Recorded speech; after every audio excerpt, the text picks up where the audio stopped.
Lucas capítulo 7, verso 25. Vai dizer assim a palavra do Senhor. Verso 24. E quando os mensageiros de João retiraram-se, Jesus começou a dizer às multidões a respeito de João: Que fostes ver no deserto? Um caniço agitado pelo vento? Mas que fostes ver? Um homem trajado de roupas finas? Os que se vestem com pompa, vivem no luxo e estão nos palácios dos reis. Mas que fostes ver? Um profeta. Guarde bem isso aí. Um profeta. Sim, vos digo, muito mais que um profeta. Este é aquele sobre quem está escrito: Estou enviando à tua frente o meu mensageiro, que preparará diante de ti o teu caminho. Pois eu vos digo que entre os nascidos de mulher não há outro maior do que João, mas o menor no reino de Deus é maior do que ele. E todo o povo que ouviu, até mesmo os publicanos, reconheceram a justiça de Deus e receberam o batismo de João. Mas os fariseus, os doutores da lei, rejeitaram o plano de Deus para si mesmos, pois não foram batizados por João. Verso 31. Aqui, pois, compararei os homens dessa geração. Aqui são semelhantes a crianças que sentadas nas praças gritam umas às outras: Tocamos flautas para vós e não dançastes, cantamos lamentações e não chorastes. Porque João Batista veio não comendo pão nem bebendo vinho, e dizeis: Tem demônio. E veio o Filho do Homem comendo e bebendo, e dizeis: É um glutão e bebedor de vinho, amigo de publicano e de pecadores. Mas a sabedoria é comprovada por todos os seus filhos. Até aí, olha para cá, já vou explicar isso já. Em João, capítulo 18, Jesus ele está diante de Pilatos, e então Jesus diz assim: todo aquele que ouve a minha voz, este daí é da verdade. E então Pilatos retruca: o que é a verdade? Esta talvez seja a pergunta mais importante que você pode procurar a resposta em toda a sua existência. Porque isso vai demonstrar, ou seja, vai moldar a sua forma de viver nesta vida e também na outra vida. O que é a verdade? E é tão interessante o texto que Pilatos diz assim: o que é a verdade? Só que ele pergunta e ele não quer saber a resposta. Ele sai dali e vai viver da sua maneira, do jeito que ele bem acha melhor. Porque ele sabia que se ele desse ouvidos a Jesus Cristo, que estava portando a verdade, que era a própria verdade, ele teria sérios problemas com amigos, com os superiores, com pessoas, com todo mundo. O ser humano e muitos cristãos, eles infelizmente seguem a mesma batida de Pilatos. Eles até têm um interesse em saber que é a verdade, mas assim que eles ouvem, eles dizem: não é essa verdade que eu quero. Como se houvessem duas verdades. Não existe. Existe apenas uma. Não saber o que é a verdade, não saber o que você é, não saber para que você está aqui, não saber qual que é a sua vocação, qual o seu futuro, isso é bem provável que te faça uma pessoa frustrada. E durante toda a sua caminhada aqui, você viva buscando coisas que te preencham e você acabe sempre se vendo como alguém vazio. Por quê? Você descobre tudo, menos o mais importante, o que é a verdade. Hoje, muitos cristãos, eles vêm para a igreja e a sua grande preocupação não é: esta é uma igreja verdadeira e prega o que a palavra de Deus diz? Eles não estão preocupados com isso. Eles estão preocupados em: eu irei prosperar? A minha família vai se converter? Eu serei curado? Os meus problemas serão todos resolvidos? Essa é a preocupação da maioria. E como eles querem apenas prosperar, subir na vida, eles estão dispostos a fazer tudo, inclusive não dar ouvidos à verdade. Fazem como muitos homens fizeram: colocam-no para debaixo do tapete. Lembra de João 8,32, quando diz: conhecereis a verdade, e essa verdade vai libertar. Oséias 4,6 também é um texto clássico que diz: o meu povo perece, ou o meu povo está sendo destruído. Por quê? Porque lhe falta conhecimento. Conhecimento do quê? Não é de português, de matemática, de filosofia, mas conhecimento da verdade. E você vai ver inúmeras pessoas durante toda a sua vida querendo demonstrar para você o que é esta verdade. Para Platão, para os filósofos, a verdade é o conhecimento de si mesmo. É você, com a sua própria mente, tentar descobrir a razão da sua existência, a sua vocação e o porquê você está aqui neste mundo. O iluminismo, quando ele veio, ele tentou, de fato, extirpar a religião. Qual religião? A cristã. Dizendo, não precisamos de religião.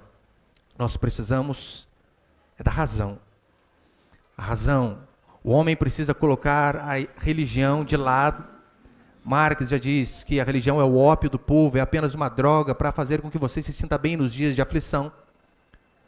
E então eles tentaram extirpar a religião e colocar a deusa da razão no centro do seu trono. Qual foi a consequência do iluminismo? 2 grandes guerras. Milhões e milhões de pessoas morreram, porque os homens decidiram abandonar a Deus e confiar em si mesmos. O que é a verdade? A resposta está em João 14. Jesus diz assim, eu sou o caminho, eu sou a verdade. E veja, ele é singular. Não sou uma verdade, não sou um dos caminhos. Eu sou a verdade, não há verdade que não seja em mim. E a Escritura é categórica em dizer para mim e para você que nós cometemos um grande erro, como Jesus disse, errais por não conhecer as Escrituras nem o poder de Deus.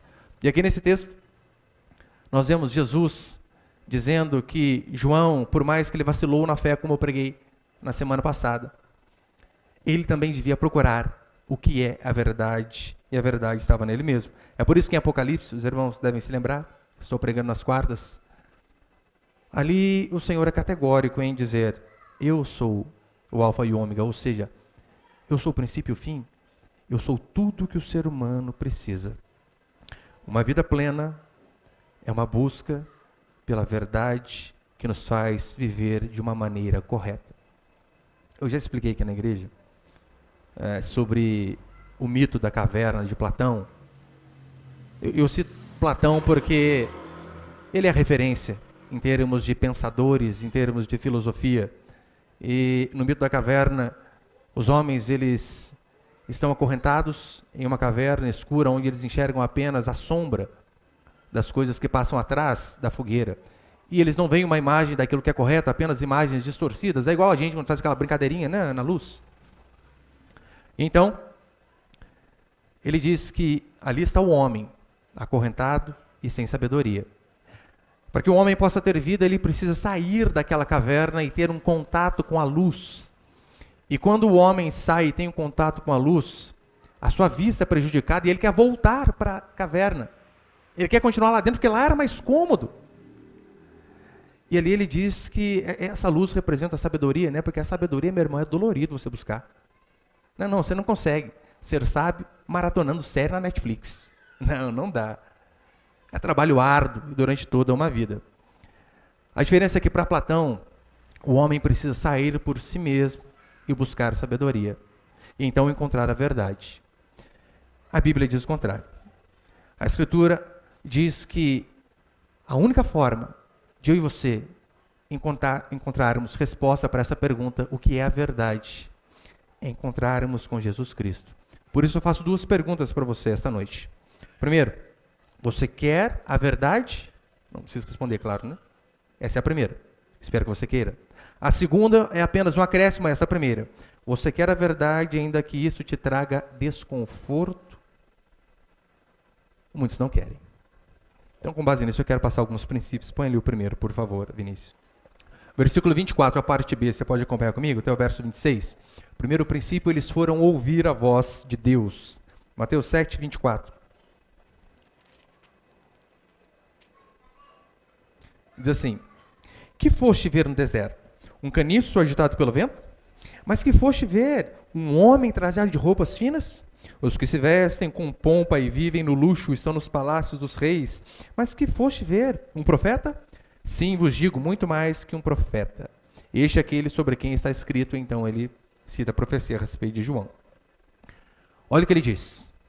O que vocês, homens, foram ver? o que vocês caminharam quilômetros para ver. Não foi um rei com pompa, com roupas de luxo. Vocês foram atrás da verdade. E João fazia isso, ele trazia a verdade, ele preparava o caminho do Senhor. E ali em torno do Jordão, as pessoas caminharam de fato mais de 100, 120 quilômetros apenas para ouvir um homem que portava a verdade. E ouvir um homem não em um lugar, em um ambiente como esse, onde temos cadeira, ventilador, microfones, bebedouro com água gelada. Não! Eles foram ouvir João no deserto. Eles chegavam aos montes e João, onde eu sento? Faz um banquinho de areia aí, um monte. E sente. João, mas está calor. E daí? E mesmo assim, quilômetros e quilômetros para ouvir este homem. E Jesus diz assim, o que vocês foram ouvir? Um caniço agitado pelo vento? Não, João Batista, talvez ele se assemelhasse a um carvalho, a um cedro. Ele não era um caniço, não, uma cana que é agitada pelo vento, por tudo que é vento de doutrina. Não foi esse tipo de homem que vocês foram ouvir. Vocês foram ouvir um homem que Deus o enviou. E lembre-se como era a pregação de João Batista. João Batista não era nem um pouco maleável em relação a questões teológicas. É assim que funciona, se você quer, bem, se não quer, amém, acabou. Não era maleável com o evangelho. E mesmo assim aqueles homens foram vê-lo. A verdade do evangelho, ela deve ser transmitida de forma firme e por homens firmes.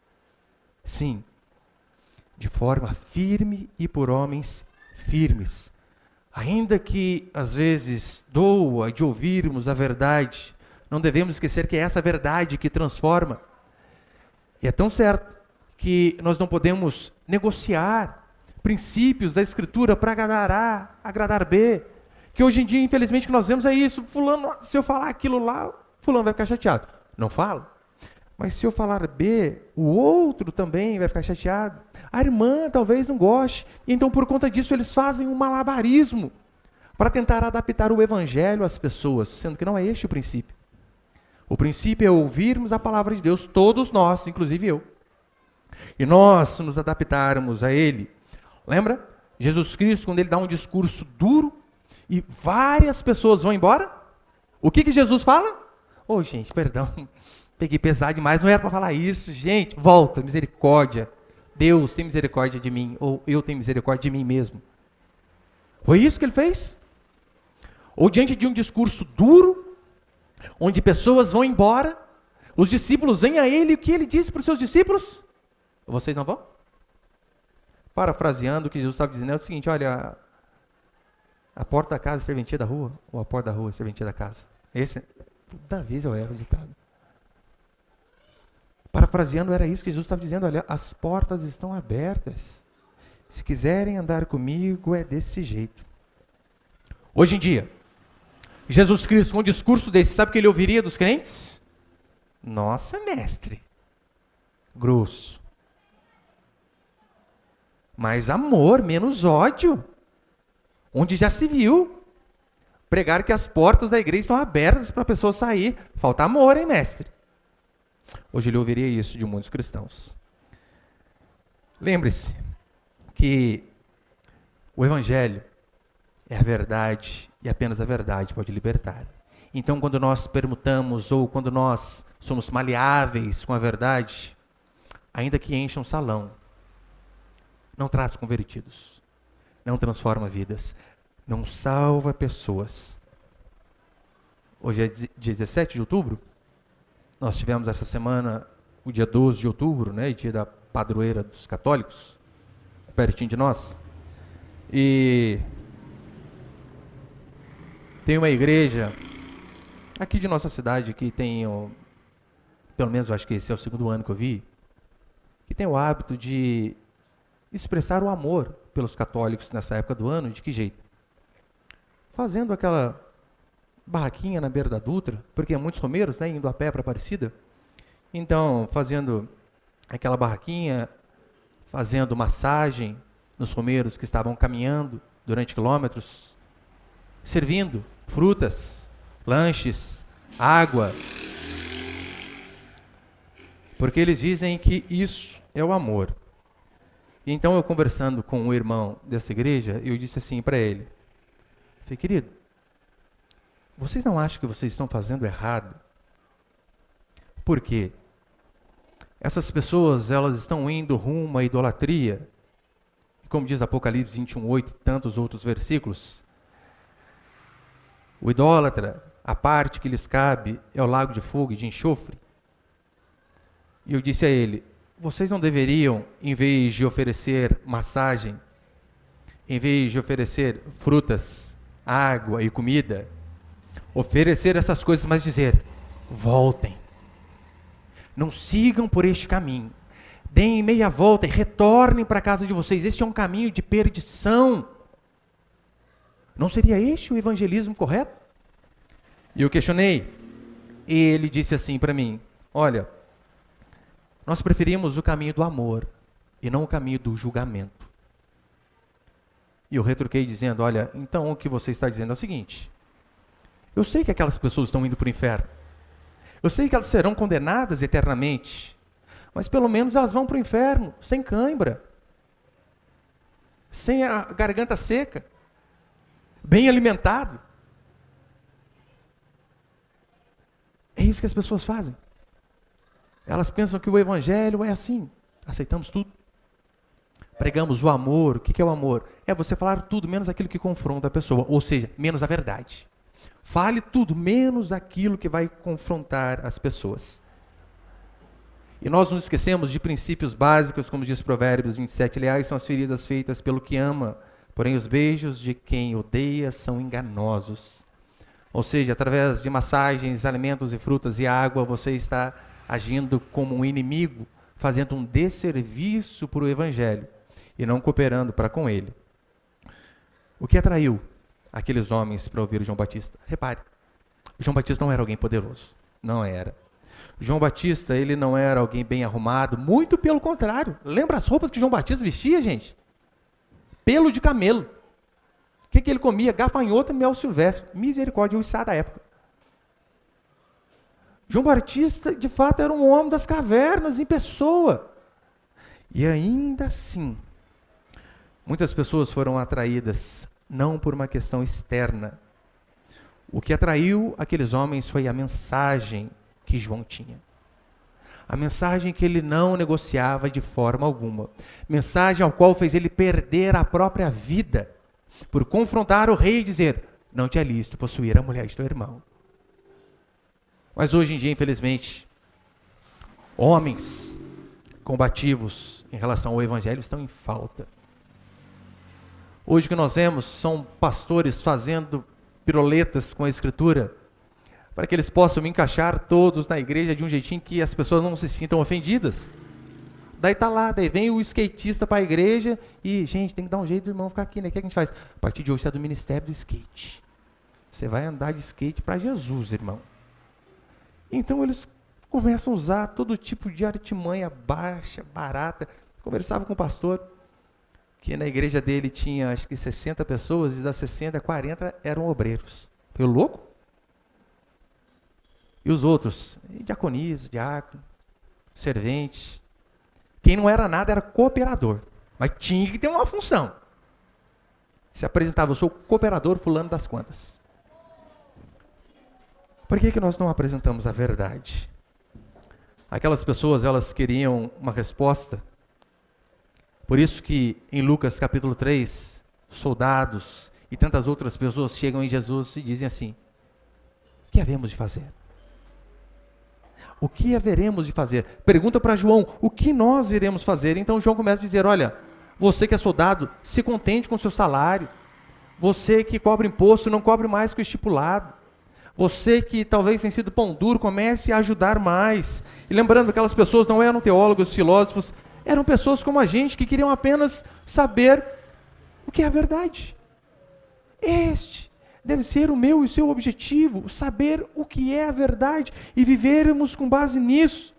Aquelas pessoas estavam procurando a salvação, resposta para as angústias de sua vida, e muitas eram comuns como nós. Era a Dona Maria de coque na cabeça, era o seu Zé eletricista, era o fulano carpinteiro, que estava com uma dúvida, como que eu faço para educar o meu filho? Então ele ia atrás de quem? De quem tinha verdade.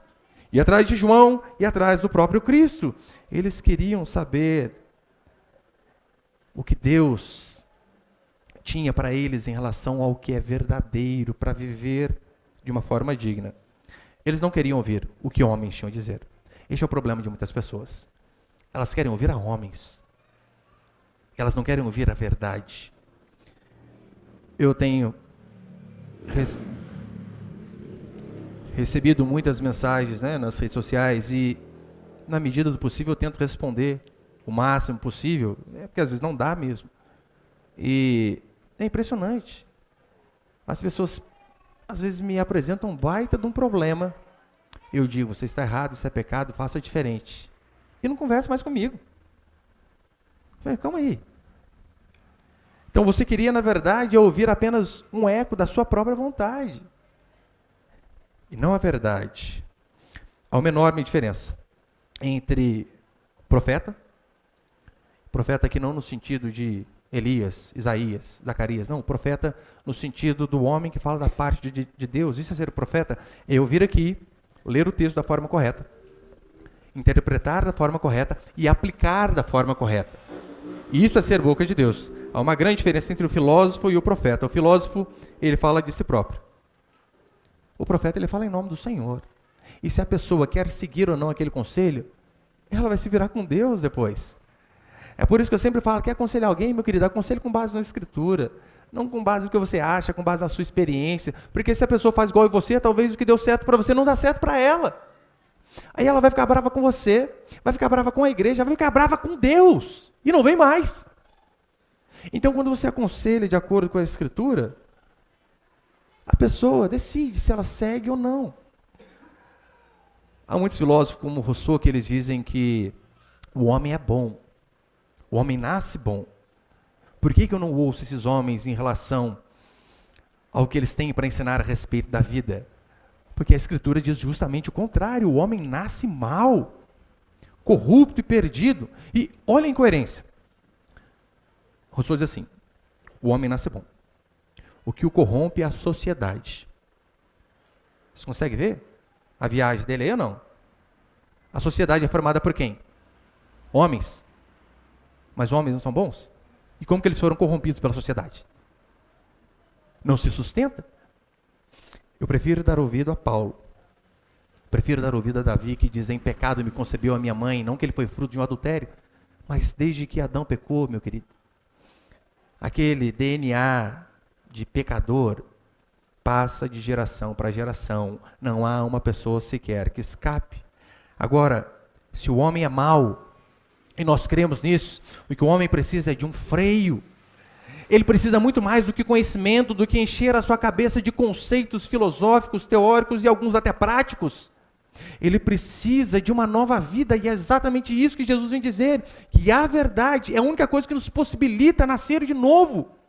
E aí então, aqueles pecados que nós tropeçávamos durante toda uma vida, o Espírito Santo nos fortalece para que nós venhamos a vencer, a lutar, a suar, mas sim também a vencer. Portanto, não ouça os homens deste mundo. Agora, a igreja de Deus, sem perceber, olha o rumo que ela tem caminhado, que ela tem pegado. A igreja tem, na verdade, se secularizado a cada dia mais, a ponto de não conseguirmos ver uma diferença palpável entre o crente e o descrente. Você olha lá, descrente, regatinha correndo à tarde, lá perto da sua casa. Descrente. Você olha para o crente, regatinha correndo de tarde no seu bairro. Você olha para o descrente, tatuagem do braço até a testa. Você olha para o crente, mesmo jeito. Sendo que a Bíblia diz que é necessário que as pessoas olhem para nós e vejam a diferença. Como seremos diferentes se andamos no mesmo caminho? Não podemos deixar que o comportamento mundano molde o nosso comportamento diante das pessoas, diante de Deus. Não podemos deixar que o mundo molde o nosso linguajar. É por isso que meus filhos, às vezes, eles falam até uma gíriazinha que não tem nada a ver, eu já dou um toco logo no começo. Falei, que gíria, que rapaz? É moleque, bandido? Sai fora. Não vai falar. Nossa, parça. Parça é o escambau. Que é isso? Mas não, né? Temos que ser igual. Como que eu vou conquistar os jovens só se eu não pintar o cabelo de laranja? Fazer uma tatuagem com uma lágrima aqui no meio da cara? Uma caveira desse tamanho aqui? Falei para os irmãos, né? Uma vez um rapaz, ele trabalhava com pessoas drogadas, bandidos e um monte de coisa. E ele disse assim, pastor, o que o senhor acha de fazer uma tatuagem? Eu falei, absurdo, pecado, e eu posso dar para você vários motivos pelo qual você não deve fazer. E ele disse assim, pastor, mas pensa por outro lado. Se eu fizer, eu vou me identificar melhor com aquelas pessoas. Então tem a possibilidade de evangelizá-las melhor. Eu falei, se você quiser evangelizar os homossexuais, o que faz? O que você acha de pedir para sua esposa evangelizar as prostitutas? Hã? E aí? Não precisamos ser como eles. O que vai atrair as pessoas é se nós seguimos a verdade e somos diferentes. Lembra em Atos, onde lá em Antioquia os cristãos foram pela primeira vez chamados de cristãos. E por mais que para nós seja no aumentativo, cristão, ele significa pequeno Cristo. Era uma forma pejorativa, eles estavam tirando sarro das pessoas. Aí, ó, as miniaturas de Cristo. Por quê? Porque eles falavam igual a Cristo. Porque eles se comportavam igual a Cristo. Pedro é um grande exemplo disso. Pedro nega Jesus uma vez, nega duas. Na terceira, a mulher diz assim, é claro que você é discípulo dele. Por quê? Fala igual ele. Você fala igual ele. Se eu e você fôssemos acusados por um juiz de sermos cristãos, você acha que ele conseguiria ver em nós motivos palpáveis para sermos condenados? Ou lá no seu serviço, na sua família, no seu convívio social, quando você fala que você é crente, as pessoas, o quê? Ah, acredito. Ah, vá. Não é possível. Você é crente mesmo? Se você não fala, eu nunca ia saber, criatura. Que vergonha. Eu passou só aquele crente 007, né? Estou disfarçado no meio do povo. Não existe. Temos que ser cristãos. O comportamento do mundo não pode nos moldar, linguajar. O mundo não pode moldar o nosso casamento, a educação dos nossos filhos. Não pode mudar as nossas roupas, gente, pelo amor de Deus. As nossas vestimentas, elas não devem ser baseadas na Anitta, pervertida da vida. Nem naquela... Hoje que eu estou mais velho nem tanto, né? Hoje que eu estou mais experiente. Esses dias, não sei onde que eu estava, que do lado lá estava tocando a música do falecido El Chan, lembra lá, né? 1600 antigamente. Daqui a pouco eu tô lá, né? Toquei o Chan, depois tocou uma música lá. Tira, tudo que é bonito é para se mostrar. Tira. Gente, eu cantava isso. Hoje eu tô vendo, misericórdia. Depois de velho, eu fui entender o que era ralando a boquinha da garrafa. Gente, olha o poder que a mídia, que essas coisas têm de entrar lá no nosso consciente, inconsciente e mudar totalmente os nossos hábitos, o nosso linguajar, a nossa roupa. Ai, mano, vai falar que você não... Lá, você comprou a pulseirinha da Jade, quando tinha novelinha lá da Jade dançando um negocinho lá. Hã? Você comprou. Por quê? Porque aquilo enraiza lá na mente da gente. Você deve usar que você comprou, né? Veja como o mundo é do demônio mesmo. Não podemos.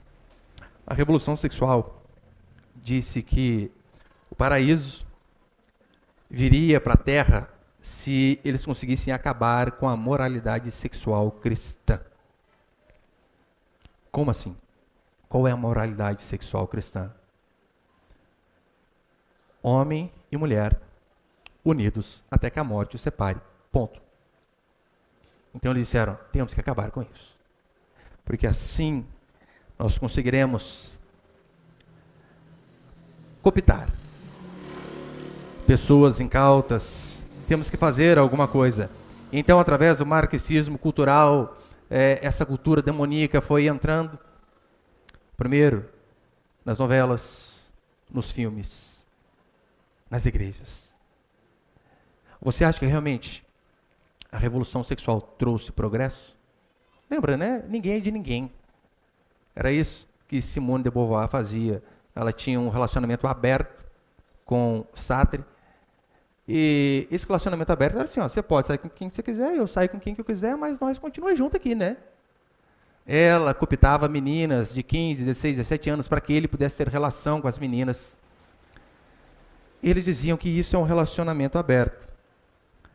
Agora pergunte, essas mulheres que são feministas, que abortaram, que mataram seus filhos indefesos dentro do ventre, pergunta como que fica o psicológico dessas mulheres. Eu lembro uma vez de ver um vídeo, de colocarem o barulho de um feto sendo triturado dentro de uma mulher para uma moça que já tinha feito o aborto. A moça ímpia caiu nas lágrimas, prantos e prantos e prantos, porque ela lembrou, eu fiz isso, olha o barulhinho do ossinho quebrado. Pergunta, as mulheres acusadas por se doarem, falando um eufemismo aqui, para vários homens. E então depois nunca consegue arrumar um casamento. E quando consegue, vai em determinado lugar e vai lá, nossa, aquela galera ali já saiu com ela. Você acha que isso aí é vida? Não é. Para os homens deste mundo, sucesso na vida, sabe o que é? É você se esforçar, passar no concurso público e ganhar 10 mil por mês. Ó, ser alguém de sucesso. Você acha que realmente a vida se limita apenas a isso? A vida nossa, que somos cristãos? Pastor, mas eu com salário melhor eu posso ajudar mais? É verdade, mas você acha que esse é o objetivo da nossa existência? Repare como que ímpios e crentes são totalmente hedonistas, escravos do prazer, eles querem apenas se sentir bem. Eles não querem uma pregação que vem e confronta. Não, eles preferem ouvir lá o pastor, né, que senta no banquinho e começa... Meus lindos, Deus está abrindo uma porta para a sua vida, aleluia. Ai, é uma loucura. Eles não querem ouvir João. João que vem e diz, olha, vocês estão morando juntos sem estar casados, vocês têm que casar, dá um jeito.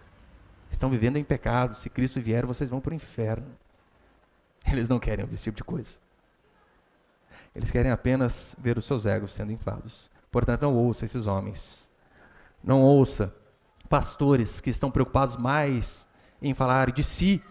Porque tem pastor que parece Forrest Gump, né? Só conta a história e na maioria das vezes a história é dele.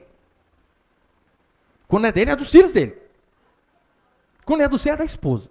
Na igreja tem até o quarto de aviso, aniversário do pastor. Aniversário da esposa do pastor, dos filhos do pastor. Ai, da igreja se esquecer, hein? Não ouça esses homens.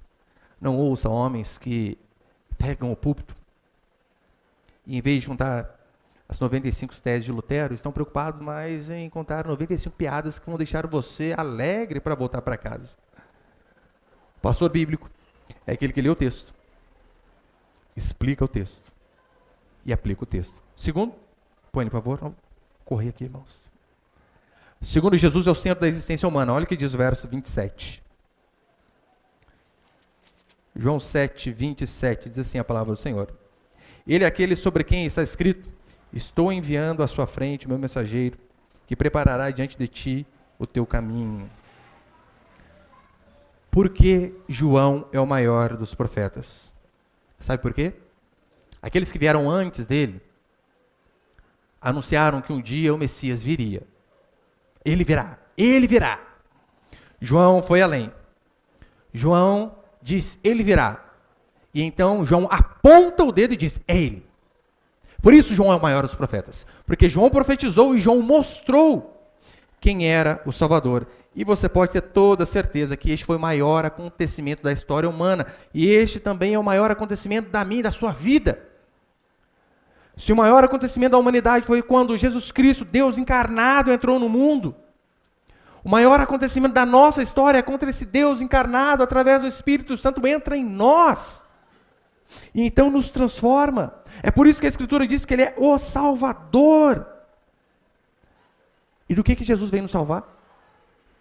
Muitos judeus ali, eles não conseguiram perceber que aquele carpinteiro era o Deus encarnado prometido, porque na mente deles, o Messias, o libertador, viria para libertá-los do tacão do Império Romano. Que eles seriam livres. João talvez também vacilou na fé por conta disso. Como assim? Eu anuncio a vinda do libertador e eu estou preso? Então por conta disso eles erraram. Mateus capítulo 1, verso 21.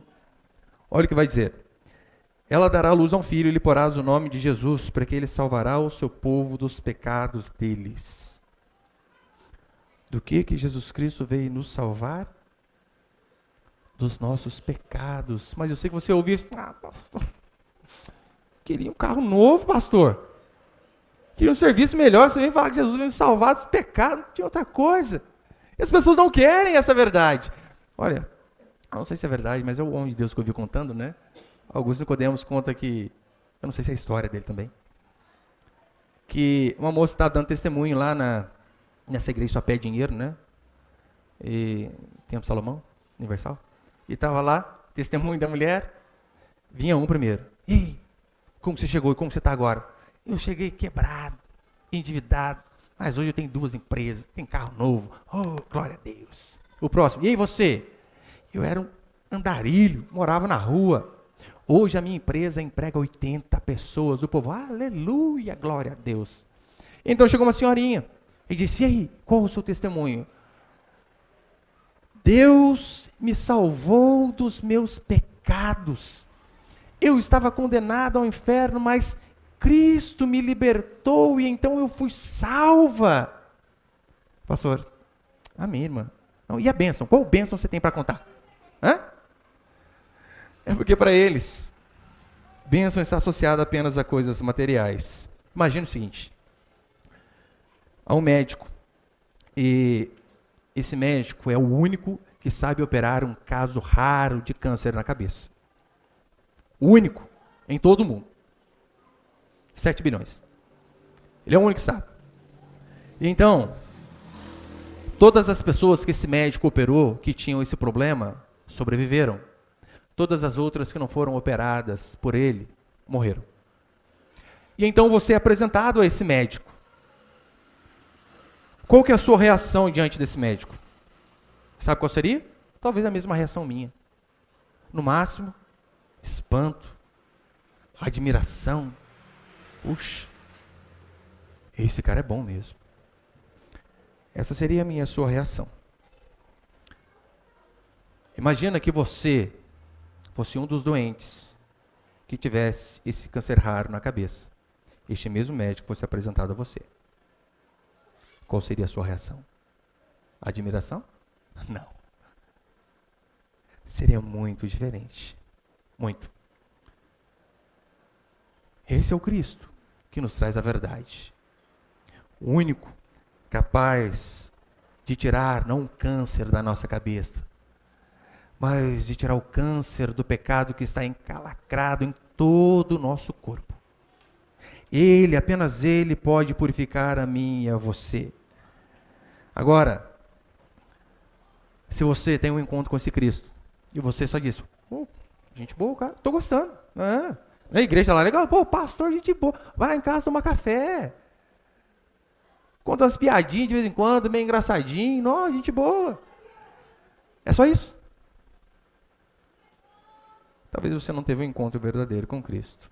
E terceiro, para encerrar, põe ali, por favor, Vinícius.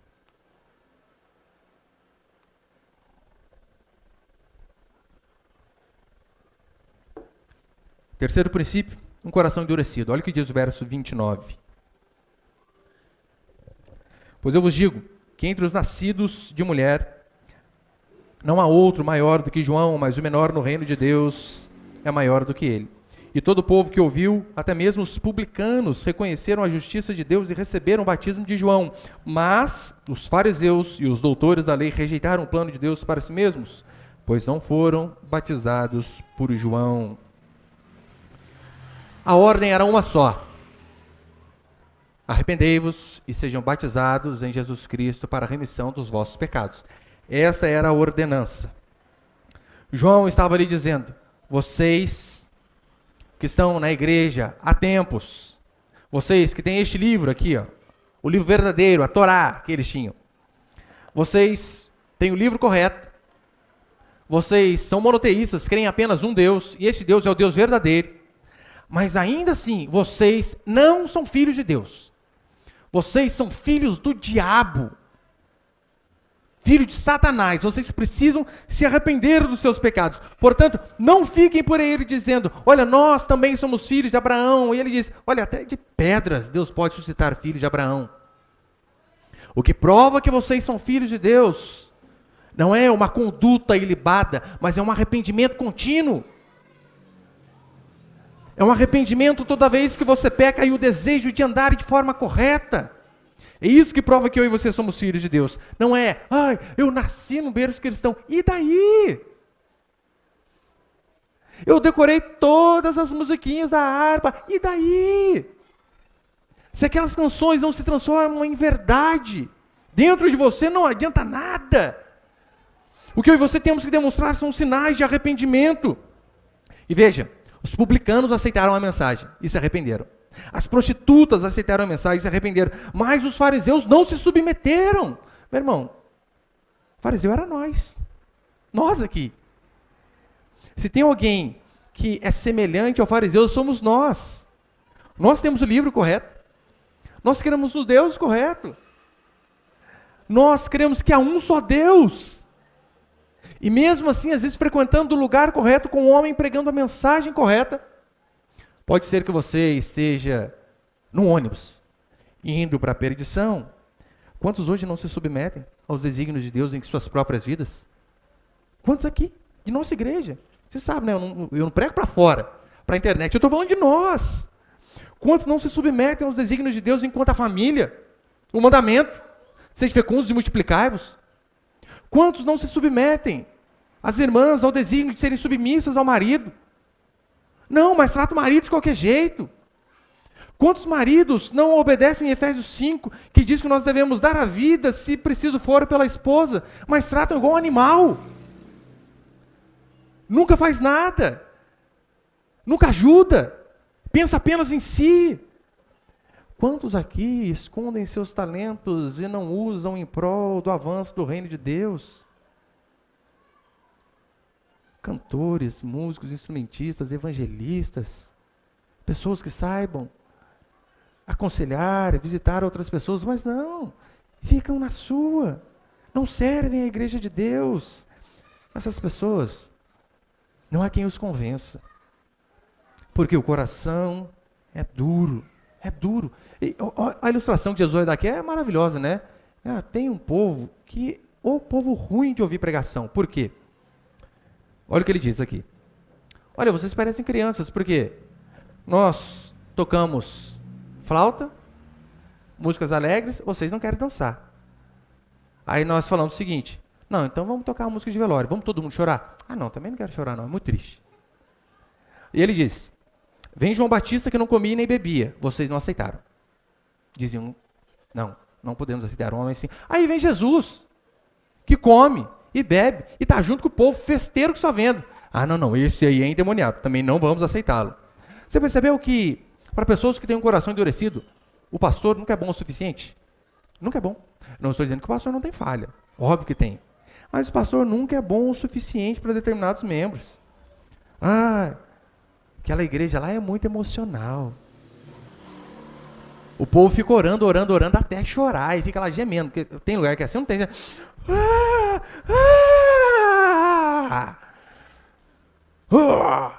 Tem que parir, parindo alguma coisa. Não, essa igreja é muito emocional. Daí vem para nós, o povo gelado. Gente, não tem um glória a Deus no culto. O pastor fala, parece que está falando para a igreja vazia. A voz vai... volta. Porque se tivesse, oh, glória a Deus, aleluia. Pelo menos barulho de moto era abafado na gravação, né? Aí nem isso. Hoje mesmo o irmão me dizia, pastor, mas que tem de moto que passa aí perto da igreja? Porque que os irmãos aqui ficam quietinhos ouvindo. Os irmãos aqui são prendados. Mas nunca tá bom. Aquela igreja é só música da harpa. Muito antigo, muito parado. Daí vem para nós. Daí tem o guitarrista aqui, o irmão. que é uma benção. Mas o cara vê a guitarra, já pensa, é o demônio encarnado, só pode ser. Guitarra é do capeta. Olha lá, os roqueiros tocando, gente. Eu aposto que esse irmão aí tem tatuagem. Fala para mostrar o braço para ver. Porque nada tá bom. Para quem tem um coração endurecido, nada tá bom. Por desigrejado, nada tá bom. Não existe igreja que se adeque ao desigrejado. Nada. Sendo que, na verdade, ele tem que se adequar à igreja. O que você temos que fazer, estou encerrando, é analisarmos. A minha igreja, ainda que ela tenha falhas, ainda que o pastor falhe, se não falhou com você, eu vou ser profeta. Vai falhar. Irei falhar. Mas é uma igreja séria em relação à palavra? Os defeitos que tem são defeitos que nós podemos continuar na caminhada porque não são coisas centrais, não são coisas tão grandes. Porque é igual um casamento, meu irmão. Andar junto em comunidade como igreja é igual casamento. Se você for querer que a sua esposa seja igual a você, você nunca vai ficar casado com ninguém. Porque tem dia que você não gosta de você, é ou não é? Então, a comunidade é também como um casamento. Olha, beleza. Eu preguei sobre escatologia, terminou o culto, o irmão Gustavo já falou, pastor, eu discordo. Amém, irmão, é nóis. Você pensa de um jeito, eu penso de outro. Fazer o quê? Isso aqui é possível pensarmos diferente. Não tem problema, milenista, pré-milenista, pós-milenista. Aí um dia nós vamos saber quem está certo. Não há problema. Desde que não sejam coisas sérias e graves. Compensa fazer uma força para continuarmos andando junto. Se a igreja prega a verdade, e às vezes essa verdade, por vezes, é indigesta, de ouvir, assimilar e engolir, não saia da igreja por conta disso. Não mude de igreja por ouvir a verdade. Mude de atitude por ouvir a verdade. É assim que eu e você temos que fazer. Se a verdade de Cristo tem sido pregada, eu desafio você, meu irmão, minha irmã. Seja fiel. Porque quando você é fiel àquilo que é pregado aqui nessa igreja, você não está sendo fiel a mim. Não. Você está sendo fiel a Deus, porque eu estou aqui apenas como comunicador das verdades divinas. E se assim formos fiéis a Deus, o que Ele diz para mim e para você é que sim, quando conhecemos a verdade, seremos libertos. Amém, meus irmãos?